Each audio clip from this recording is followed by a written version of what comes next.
Hello, welcome to Liz Rocks and Stuff. I'm Liz. It's time for episode 81 of What's in My Tumbler. And before we get too far into this, I am just going to warn anybody that cares. I did not do any speeding up of any of the footage in this video this week. I'm trying something new to see if I like narrating these kinds of videos, if you guys like watching these where there is absolutely no speeding up. You are going to see everything that I do in real time. Not real time, but real speed. So let me know if you liked it, if you didn't like it, comment below, and we'll see if I do it this way in the future. The only editing I did was to take out dead space. So we're starting off with Wild Manadrake. This is the combination of Crazy Cow and Leviathan, which is Mexican Crazy Lace, Mookite, Ocean Jasper, and Dragon Bloodstone. And some other mixed rocks that were needed for filler. So this is going through a wash cycle because it was in stage 2. It's going into stage 3. So I did a quick ivory soap wash. Again, I use ivory soap for my in-between cycle batches. And then I use borax for burnishing. This is me just doing a quick check. Nothing serious here. That rock had like I think it was a druzy pocket that is no longer a druzy pocket. The crystals have all come out because I didn't realize it was there. So you can't really tumble stones that have druzy pockets, in case you didn't know that. Or that you can, but the crystals will fall out of it. It can't handle the tumbling, but this is me just making sure nothing has fractured or broken since the last one, that there's nothing that could potentially carry some grit over. There were a couple, but I'm not going to worry about it that much. And then it wasn't quite full enough. I didn't like how high it was, so I added some ceramic media, a tablespoon of borax, 3 tablespoons of stage 3 grit, and then this is going to be ready to go on the tumbler for another week. So this should be getting done in about another couple weeks. And now we're moving into Obsidian, and a little bit of an explanation. I'm kind of getting back to my roots with this today. And I'm going to probably make some people mad. So for people that were not around in the beginning of my channel, or who haven't gone and watched some of my earlier videos, I like to do things that were unconventional, or some things that people always tell you can't do but won't tell you why, or haven't done themselves, so just passing on that this is something you can't do when you tumble. I always want to try it. I mean, I tumbled some amber, I tumbled a 1 pound chunk of trolleyite, that's actually my logo now.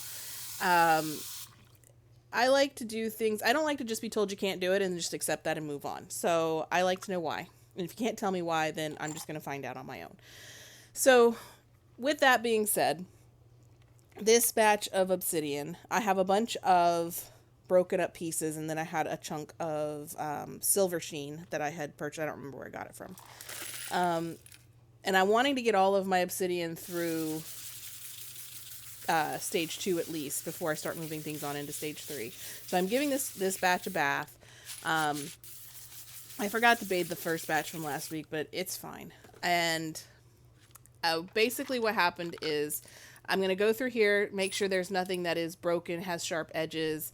A lot of the media likes to stick to it, but I wanted to break up the big chunk of silver sheen that I had. There's some smaller silver sheen in this mixed batch that I got. So I was going to try and like break up that big giant rock, and I tried. I didn't try terribly hard, but I tried to break it, and it wasn't breaking. I hit it with a hammer. I hit it with a masonry chisel, and it just would not break. It was kind of starting to chip a little bit, but it wasn't breaking. I didn't try it with a sledgehammer. It was just a regular hammer, which was going to be my next thing. But then I put all these little pieces in there, and it barely even covered the bottom. So I decided to just throw in the chunk of silver sheen whole, and we're gonna see what it does. I'm giving it a 50-50 shot. It's either gonna do great or it's gonna pummel everything in that barrel, and it's all gonna come out just in shreds. So comment below what you think's gonna happen with that giant chunk of obsidian in the base of my tumbler. So anyway, that's going to get a tablespoon of borax, 3 tablespoons of stage 2 grit, and it is ready to go for a week. Now we have Fossick. Fossick is the batch of rocks that I got from the Fossick subscription box. So there is moss agate, Artemis chert, and Laguna lace agate. And that's hard for me to say Laguna lace because where I grew up, there is a Luna lake. And so I always want to say Laguna Lake agate, but it's Laguna lace agate. And I've never tumbled any kind of chert, so this Artemis chert is new to me. I've never tumbled Laguna lace agate. I've only tumbled the Mexican crazy lace agate, but I have tumbled moss agate. So this is me checking to make sure these are all ready for stage 2. I've mentioned it before. I like the way that Miko's Mine, which is Fossick, Miko's Mine, they a lot of times cut their rocks rather than crushing them. And I feel like that makes it, 1, faster to tumble, and 2, the final results tend to be a lot better. You can see the the colors and the lines and things a lot better. So I knew these were all going to be ready for stage 2 anyway. They don't take long when they're cut like this. I actually just placed a big order with them that I'm excited to get and see what's included. So this is going into a soap cycle first, and then after the soap cycle, we're going to just get it all rinsed off and then put it into stage 2. And I'm not consistent, I'm noticing in this video, of whether or not I do my inspections before I do the soap cycle or after. Sometimes I do, it switches, and I don't know why that is. But in this case, it's all going in there. It does need some topping up, so I am putting in some of the ceramic media, just to make sure that there is not too much space left over, which would cause these rocks to bruise and not take a good shine. So these are now going to get a tablespoon of borax, 3 tablespoons of stage 2 grit, and they are ready to move on.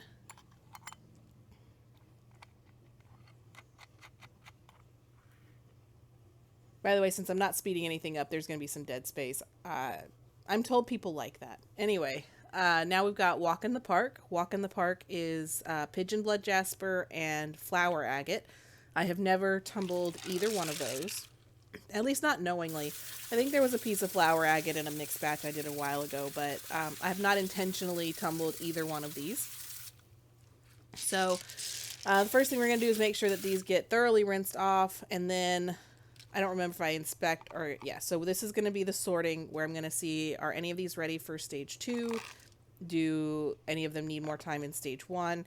And there was actually a surprising amount that were ready for stage 2. Not too many, probably about half of that cup. When I get that cup full, that's usually about when I have enough for a barrel. So that's kind of my gauge. And honestly, I couldn't tell you if it was more of the jasper or the agate that's ready to move on, because I can't really tell the difference between the two 100% of the time. I know that the pigeon blood jasper is called that because it has like blood splatter in it. But in my experience, jasper tends to be more opaque and agate is a lot more translucent. But in this case, both of these are fairly translucent most of the time, or there's a mix. So I'll have to actually like look at it later. I haven't really spent too much time doing it. But this is me doing a very slow sort. This is why I speed this up, because this takes, or can take, quite a while, because I do actually look at every single rock. I look at both sides of the rocks and make a decision. What am I looking for, if you're wondering? In my case, I'm not looking for perfectly smooth. I am looking for as smooth as I think it's going to get without excessively tumbling it. So there are some times where things have deep crevices or divots that are just not going to come out unless you grind them out. I'm not going to do that, so I move those along. Or there'll be like a concave section that still has like, it's not sharp, but it's got like a crack or something in it. That's not going to come out because of the concave part of it. So I move those along.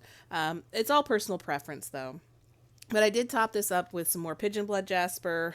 And then this is getting a tablespoon of borax and 3 tablespoons of stage 1 grit because it needs to move, or it needs to tumble some more, and then they'll be ready to move on. So anyway, thanks for watching. Like and subscribe because I'm trying to get to 1,000 followers, subscribers, so I can get monetized. And let me know if you liked this longer version or if you want me to go back to the shorter version or something in between. Thanks for watching.